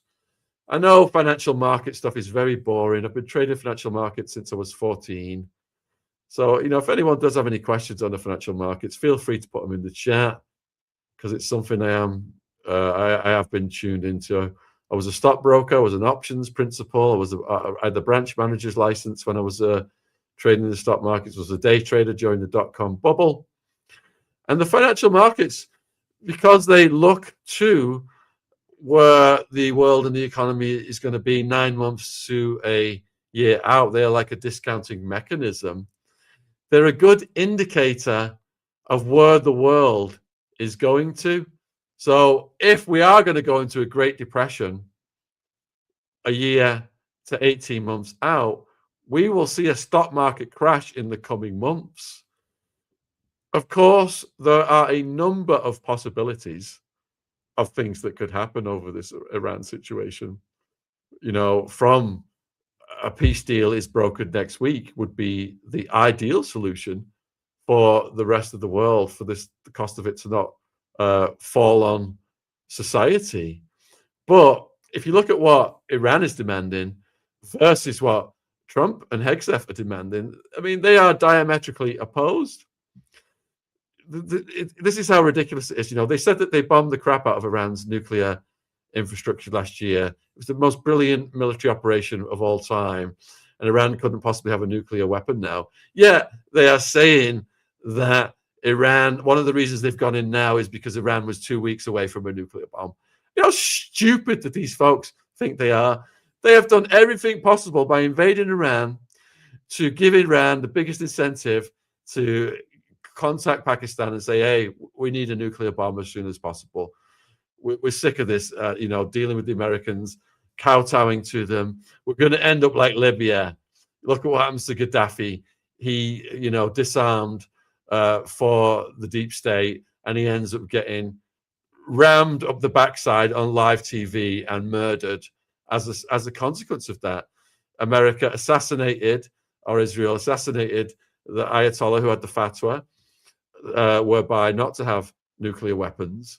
And then now they've got the son in charge, whose entire family's been wiped out by America. They're going to be thinking, we need these nuclear weapons as fast as possible now. Forget that fatwa. Otherwise, America, they're never going to let us alone. Every time they broke a peace, it's just to rearm and come right back at us. And they're going to keep doing that until they completely destroy our country. Any indications of a false flag operation in the USA? Absolutely. They are totally, because this war is so unpopular. I mean, the Iraq war was pretty bad, the lies they told, but the public, a lot of them supported things off the back of 9/11. You know, the media twisted it. But now, if you look at how unpopular this Iran invasion is, if you look how unpopular Trump is, they're going to be working overtime to try and do a false flag, not just in the US, anywhere. In the UK, they tried to say that the Iranians set fire to a bunch of ambulances in London last week. They're trying to say the Iranians were trying to infiltrate a nuclear base here in the UK last week. You're going to see more and more stories coming out like that. They desperately want the public to support the war so they can have the vested interest, make billions. War is about people who are already billionaires making even more money off the back of your kids dying as cannon fodder. So they've got to sell it to the public. If you go back thousands of years, whether it was Caesar coming to invade the UK to steal the resources, or, you know, the ancient battles, there's always the pretext. They tell the public there's an imminent threat from this little old country, so we've got to go in and preemptively strike them, i.e. carpet bomb the crap out of them and kill innocent civilians so we can steal their resources. That's what Caesar did. He knew the Brits fighting was backward against the Roman Empire, the advanced Roman Empire. He wanted, I think it was the tin and stuff, the pearls. So high on Jack. Do you think some leap puts on all may be a good contrarian play? The slightest good news could cause a decent dip. You know, it depends how far out the leaps are. So I was an options trader and an options principal. So, you know, my wake-up call was there was the options trading prior to 9/11, people betting that the airlines were going to go down before they went down. Those trades were linked back to a CIA brokerage. So what Jack's asking is, should I invest in options, which means puts, which means you're betting that something is going to go down. Because you cannot time when it is going to go down, if you get a short-term bet on it, you might get wiped out. But Jack's pointing out that leaps, which are long-term options, may be a good play. Because, yeah, it is a good contrarian play, I believe, because what's oil right now? Hovering around 100.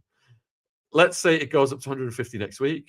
Let's say it goes up to 200 a week after that, or the month after that. A year from now, could it very well be back below 100? I would say probably so. However, if we go full on oil crisis, did we see, if you look at OPEC oil crisis 1, Iran oil crisis 1979 too. Did oil ever go back to those lows again? No, it didn't. So if we get a worst case scenario, leaps, you might not get any reward from them. They might get wiped. If we're just seeing a scenario like Gulf War I, Gulf War II, then oil would go back down. But I would perhaps wait until it spikes up to 150 or 200 if it does, if things get worse. If there's a ground invasion and these guys are getting drone swarmed by the Iranians, it's going to get messy and the oil price is going to go way higher. I had Whitney Webb on recently. So we did interview Whitney Webb. I think it was 2019, 2020. It was 2020 actually. And we did repost that interview because it was banned.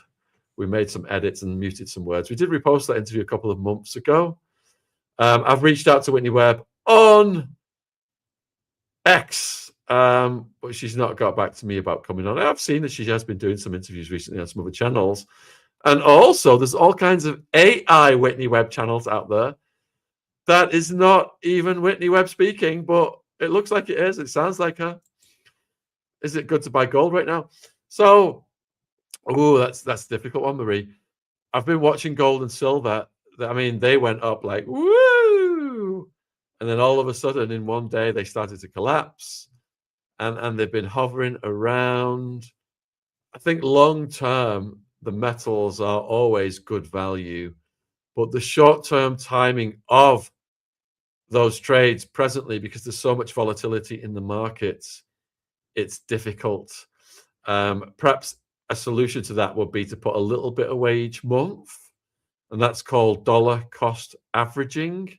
And over time, when the trajectory comes in, then things tend to rise, and gold, it's often a safe harbor when there are crises, but it can also be a contrary thing as well. One of my first investments in options, actually, when I was a kid, was, I think it was Gulf War I, and I bought calls on gold, thinking that when Gulf War I started, gold would go up. And when Gulf War started, gold went down, and I lost my money on my calls. Calls are betting that it's going to go up. That's it. I remember now. It was Val Reef's Gold Mines. It was a South African gold mining company. And I learned a hard lesson as a kid, lost my money. There's an old adage in the stock market: buy on rumor, sell on news. So the insiders know what's going to happen before it happens. And then when the news hits, they sell.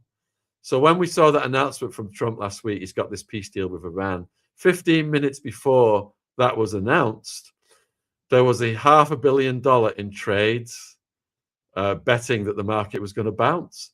So the Trump crime family are insider trading the hell out of this situation and making billions from crypto and from stock market trades, including Bitcoin. Yeah.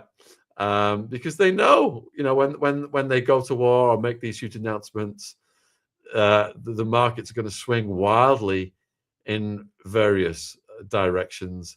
And it's just part of the corruption of the political class.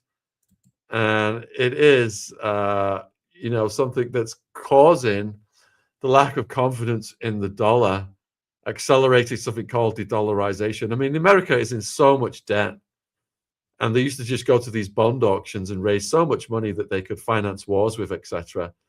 This war is costing, over $1 billion a day, something ridiculous. So what's going to happen next time they go to the treasury auctions? You've got China selling bonds. You've got the Middle Eastern countries having to sell bonds and stock market investments now to rebuild their economies because of the economic collapse being caused by the attack on Iran, etc. You're going to see increased interest rates to attract more capital to come into America to finance the debt. Increased interest rates causes the stock market to go down, causes the cost of credit to rise, causes the cost of housing to rise, and you get into this credit death spiral, which causes a depression. So this action in Iran, what it's done to the global financial markets, if it doesn't end pretty soon, this damage is going to be irreparable, and it feeds slowly through into the economy. There's a delay, and it is us, the consumer, it is us normal people on the streets that are going to pay the price of it. When there's power outages, when there's energy lockdowns, when there's bread shortages, etc., it's the public who are going to pay the price, and the billionaires just walk away even richer because they short the stock market, folks. They bet that it's going to go down before it goes down. And when there's the most chaos, when there's the most blood running in the streets, even if it's your own blood, Rothschild said, that's when they buy the assets back at pennies on the dollar. And then the whole cycle just repeats. They pump the stock market back up. They sell at the top. And then they buy back at the bottom. We just saw the owner of Palantir, the founder, Peter Thiel, sell 2 million shares of Palantir. We're looking at NVIDIA stock market price broke down technically on Friday. And that was the darling of the stock market for years. So when the shooting stars start to fall, this is indicative that the whole market is lining up for a crash. No one knows for sure exactly what's going to happen, but it does look like it's on a cliff's edge right now. I mean, everything could resolve with Iran, and we could see a huge rally, but the way that the demands from Iran and the demands from America are diametrically opposed, it doesn't look like it's going to end anytime soon. It just looks like it's going to get worse. And I think Netanyahu is a huge part in it getting worse. He's thriving off the chaos. He is, he's got his own agenda, and he's the pressure he's put on Trump is destroying, all of these fantasies Trump had about being the peace president, etc. It was bad enough when Trump and Bongino and Bondi, etc., lied to us about the Epstein files, but campaigning not only on exposing the Epstein files, but saying they were never going to have any more perpetual illegal foreign wars. They weren't going to bomb the crap out of the poorest countries in the world to steal their oil, etc. They weren't going to kowtow to Netanyahu and the military-industrial complex. And they've just done exactly that. They don't give an F about what we think, folks. We are the cannon fodder. We are the cattle. We are the great unwashed masses. And they're looking down upon us right now. But the lies have got so ridiculous. It's an absolute clown show over there. It's insane. Every time I watch Trump open his mouth right now about his imaginary people he's doing deals with in Iran, it's insane. He's like a mental patient. Absolute mental patient, honestly. So anyway, it's gone over 2 hours, folks. I hope that's answered all of your questions. I see a few people asking if I've talked about Dersh. Yeah, we did. We talked about Dersh about 20 minutes ago. So scroll back, folks, if you want to see that stuff. But yeah, it's going to be an interesting week of escalation, I think. Holly's website, yeah, please support Holly's work. The website is in the description box on this. And it's also in the live chat. And, God bless Holly. I hope she's having a great day. She looked like she was on a high after this interview today. And that's what this channel is all about, helping the survivors. I'm sure it was cathartic for her. So thanks for tuning in, everyone. And I will be back, hopefully with some